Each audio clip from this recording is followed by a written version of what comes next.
Hello, I'm Regina McCann-Hess, President of Forge Wealth Management, and welcome to our Women in Wealth series. Today, we're going to talk about health savings accounts, one account with 3 tax benefits. And we all know that healthcare costs continue to soar. I mean, they're just ridiculous how much it costs to get medical care. And that creates a conundrum for us as the end user, but it also creates a problem for employers who offer healthcare to their employees. In recent years, most employers have sought to reduce their healthcare expenses by asking employees to shoulder a greater portion of these higher healthcare costs. Now, question that you want to think about is, are you missing out on the significant benefits of a health savings account? And shopping for healthcare.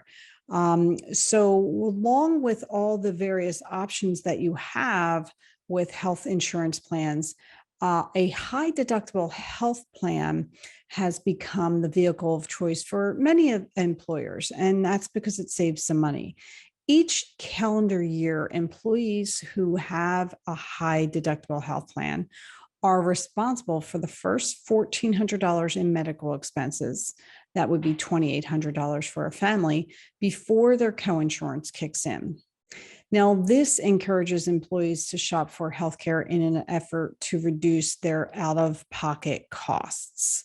Enrollment in high deductible healthcare plans has reached 31% in 2020, which illustrates how commonplace they've become.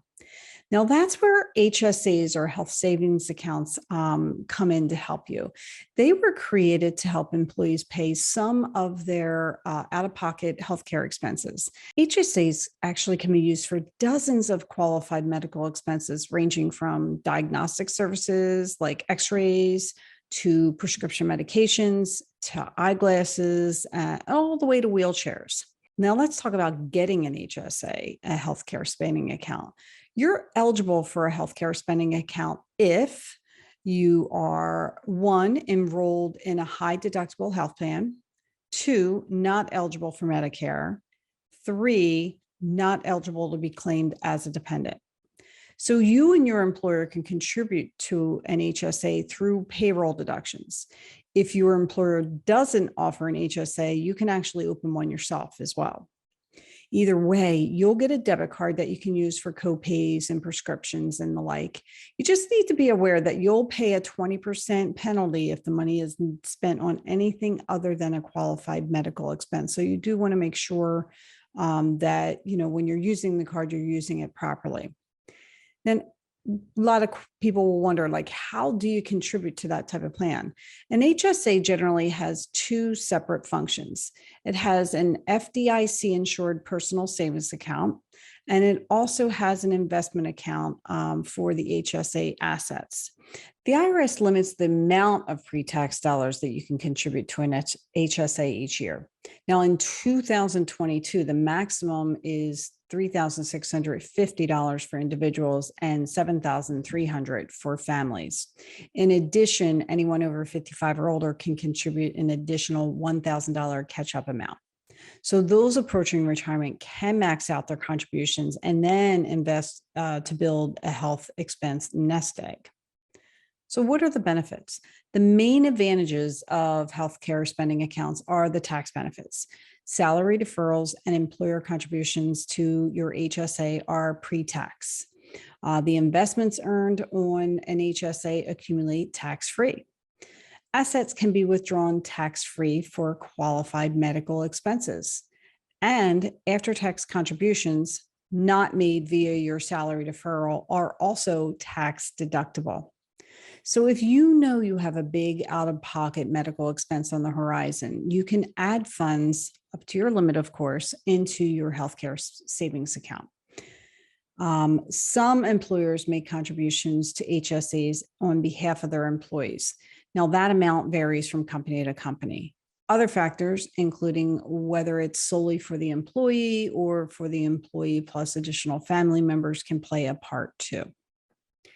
Now, be careful. It's not a flexible spending account. A health savings account is different than a flexible spending account. See, I can't even say it right.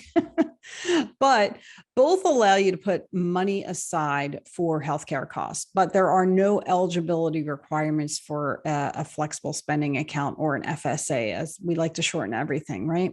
The biggest difference for the flexible spending accounts are that it's use it or lose it.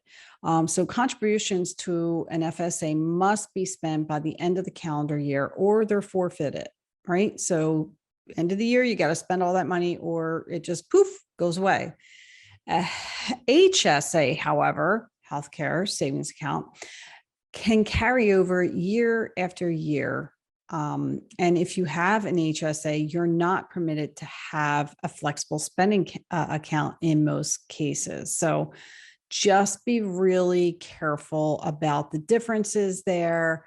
You don't want to accidentally have two of those accounts, because I could kind of get you into a little bit of trouble there. The flexible spending accounts are good, but if you have one, you just have to spend the money before the year end, or else it's kind of a you lose it. It goes away. So that's that. One other point about the HSA is that you own your HSA forever. So if you leave your current job, you can take your HSA along with you. It's your money, which is part of what makes HSAs an attractive way to save for healthcare expenses in retirement. Your HSA will always be there with you. Going deeper with HSAs, understanding the ins and outs of this additional healthcare tool might help you more easily tackle your out-of-pocket spending. You could visit healthcare.gov and irs.gov for more details on eligibility and limits for today. The other thing is the HSAs are great planning tools when you're talking about your retirement plan. They could help you when you do reach Medicare age. They could help you offset or pay for your premiums. When you're talking to your financial advisor about your retirement planning, bring that discussion up. How can you use an HSA as part of your retirement plan? It could be a great conversation to have. Making HSAs part of your retirement plan could be really helpful to you. If you are speaking to your financial advisor, financial planner about that, that's great. It's a good conversation to have to see how they fit in. If you would like to ask more questions, follow up, you can always visit our website, forgewealth.com, and schedule some time with us. Send us an email. We're happy to talk to you about these accounts and more about retirement planning as well. Again, I'm Regina McCann-Hess, president of Forge Wealth Management. Thank you so much for joining us today. You can follow me on social media, Facebook, Twitter, and YouTube at Forge Wealth. And LinkedIn is Regina McCann-Hess. Go make it a great day.